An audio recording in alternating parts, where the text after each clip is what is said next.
Hey there, welcome to Fahim Islam. So আচ্ছা, আজকে আমি যেই টপিক নিয়ে কথা বলবো, টপিকটা একটু ব্যক্তিগত একটা টপিক। আজকে কোনো বই নিয়ে আমরা গল্প করবো না। অলদো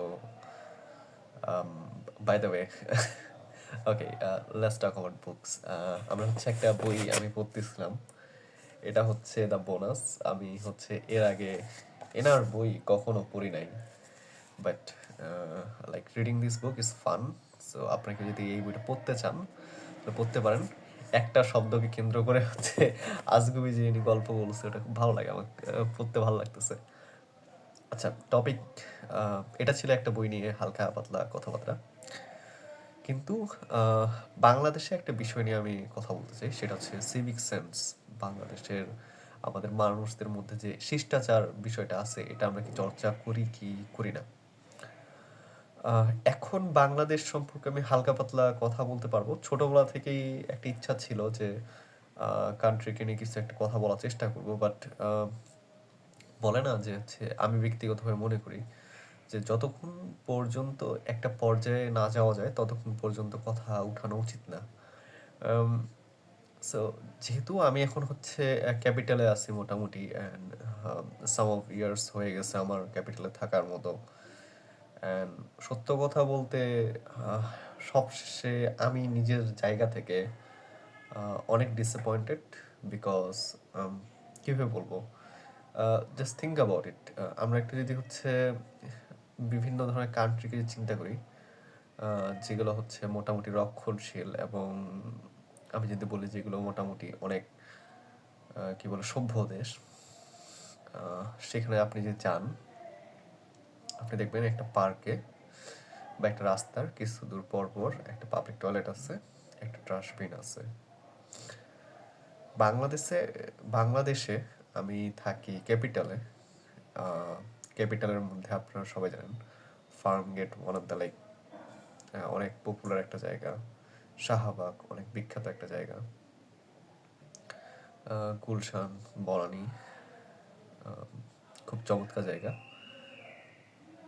কিন্তু আপনি যখন ফার্ম গেটের আমি নিজে একটা অভিজ্ঞতা যদি আপনার সাথে শেয়ার করার চেষ্টা করি, আপনি দেখবেন একটা ফার্ম গেটে, একদম ফার্ম গেটের আমি আপনাকে কেন্দ্রের কথা বলতেছি, যে দিক দিয়ে আপনার কামার বাড়ি হয়ে সংসদ ভবনে যেতে হয়, একটু যদি ধারণা যদি থাকে, সেখানে যখন আপনি যাবেন, আপনি দেখবেন যে রাস্তার মধ্যে কি সুন্দর করে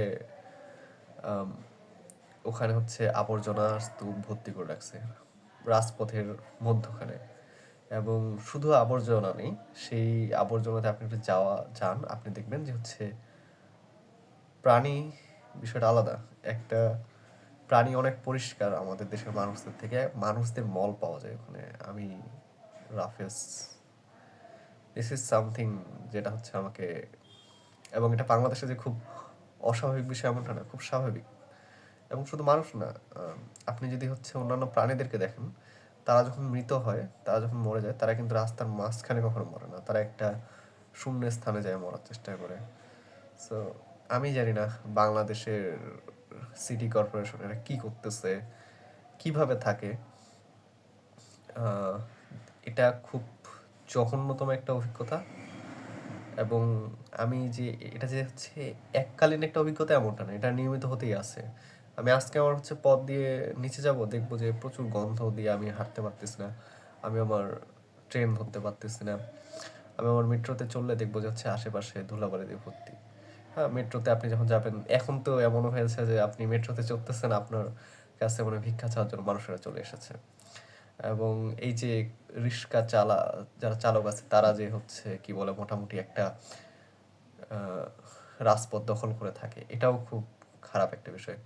আমরা আমাদের জায়গা থেকে কখনো সচেতন হওয়ার চেষ্টা করি না। আমি জানি না এটা, আমি দেখেছিলাম যে যখন রিক্সা চালকদেরকে নিয়ে একটু মোটামুটি একটু কথাবার্তা উঠতেছিল, সেই সিভিল মানুষরা যারা রিক্সাতে একটু চড়ার জন্য, কয়েকটা রাস্তা হাঁটে যাওয়ার জন্য, তারা রিক্সাতে চড়ে একটা উশৃঙ্খল পরিস্থিতি তৈরি করে। এবং আমাদেরকে বুঝতে হবে, আমরা এমন দেশের নাগরিক যেখানে মানুষদের ইমোশন দিয়ে তাদেরকে ক্যাপচার করা যায়।